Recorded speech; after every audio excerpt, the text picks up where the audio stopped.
Alors, j'essaye de prendre une autre question. Pourquoi, voilà, c'est une question, pourquoi avoir choisi Lomé pour cette conférence, compte tenu du contexte? Est-ce que vous comprenez les appels au boycott?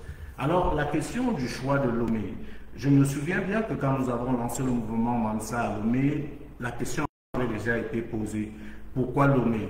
Et mon grand frère, Cheikh Travali, cofondateur de Mansa, avait répondu de manière assez subtile, pourquoi pas? Lomé, c'est bien en Afrique. Mais je veux vous dire que nous avons fait le choix de Lomé pour cette conférence pour plusieurs raisons. D'abord, des raisons pragmatiques. Parce que nous nous sommes posé la question, aujourd'hui, quel est l'endroit en Afrique où on peut facilement faire venir les gens? Eh bien, figurez-vous que Lomé figure en pole position, parce que ce n'est un secret de polichinelle pour personne. Lomé est aujourd'hui un véritable hub aérien. C'est l'une des rares capitales africaines où vous avez un vol direct qui vous conduit. Vous pouvez faire Abidjan, Lomé, Douala, Lomé, Bamako, Lomé. Donc, c'est plus facile quand vous êtes à Lomé de faire venir les gens. Et dans cette conférence, nous attendons des gens qui viennent de partout en Afrique et de partout à travers le monde. Et aujourd'hui, grâce à Ethiopian Airlines, vous pouvez faire effectivement les États-Unis pour Lomé en direct. Vous pouvez faire également certains pays de l'Asie pour Lomé en direct. Donc il y a d'abord ce choix pragmatique.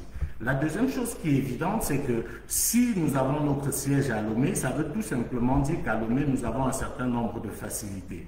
Vous vous doutez bien que vous ne pouvez pas installer un think tank comme Mansa avec des idées disruptives qui sont les nôtres si les autorités ne valident pas. Donc nous avions besoin effectivement d'avoir un pays où nous sommes plutôt les bienvenus pour pouvoir nous donner un certain nombre de facilités pour au moins assurer que les gens pourraient avoir des visas facilement, parce que ça aussi c'est l'un des problèmes en Afrique.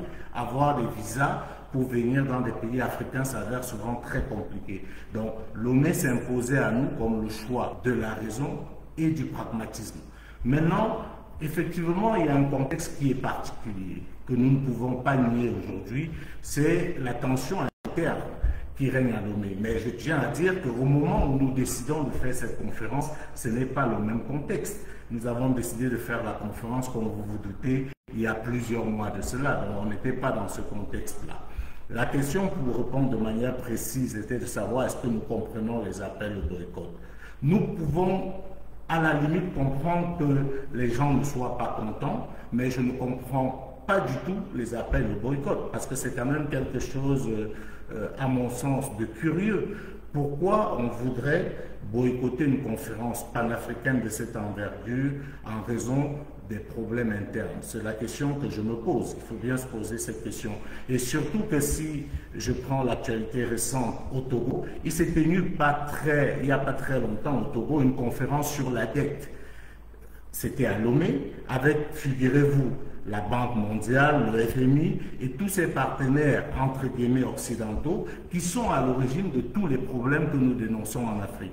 Eh bien, cette conférence s'est passée dans le calme total. On n'a pas entendu d'appel au boycott. Or, moi, je pense que s'il y a des institutions qu'il faut boycotter en Afrique, c'est bien le FMI, c'est bien la Banque mondiale, c'est bien ces partenaires bilatéraux qui, justement, nous ont mis dans la situation dans laquelle nous sommes aujourd'hui. Et deuxième chose, je pense, chers amis, qu'il faut qu'on apprenne à être conséquents. Parce que je pense que les Occidentaux qui nous regardent aujourd'hui, nous entre-déchirés, doivent être en train de rire en coin. Parce qu'à chaque fois que les Africains essayent de faire quelque chose, comme par hasard, ce sont toujours les Africains qui sont les premiers, effectivement, à les attaquer. Et justement, je me rappelle qu'au début de Mansa, on avait déjà dit ça. On savait que c'était un combat qui ne serait pas facile. On savait qu'on serait attaqué. Et aussi paradoxal que cela puisse paraître par les nôtres. C'est ça qui est curieux. À la limite que les pays occidentaux nous attaquent, on était préparé à ça et c'est de bonne guerre. Que nos frères nous attaquent, c'est ça qui peut nous sembler être un peu curieux, véritablement. Parce que dans l'histoire de l'Afrique, c'est ce qui s'est toujours passé. Et les Occidentaux sont les maîtres dans le genre, comment diviser pour mieux régner. Et aujourd'hui, on est en train de le vivre de plein fouet. Le mouvement Mansa a été lancé et a connu une adhésion extraordinaire et pour ça on vous remercie. Et c'est normal que certains ne soient pas contents de voir ce que nous faisons parce que nous venons avec des idées qui vont permettre effectivement à notre sens de transformer le continent africain. Ce qui est curieux sur cette question et qui nous interpelle, c'est que vous avez des gens qui disent Mansa est financé par la France. Ce sont les agents français. J'ai suivi ça quelque part. Après, les mêmes gens vous disent, peut-être pas les mêmes gens ou d'autres personnes vous disent, Mansa est financé par les États de l'AES. C'est eux qui soutiennent l'AES. C'est eux le support intellectuel de l'AES. C'est eux qui soutiennent les militaires de l'AES. Et aujourd'hui, les mêmes gens vous disent Mansa soutient effectivement le régime togolais parce qu'ils ont décidé de faire leur conférence en Mansa. Nous ne sommes pas dans cette disposition. Et est-ce que vous ne voyez pas vous-même qu'il y a un certain nombre de paradoxes? Parce que le régime togolais, pour se défendre des attaques dont elle est victime aujourd'hui, accuse la France d'être à l'origine et de manipuler un certain nombre d'activistes.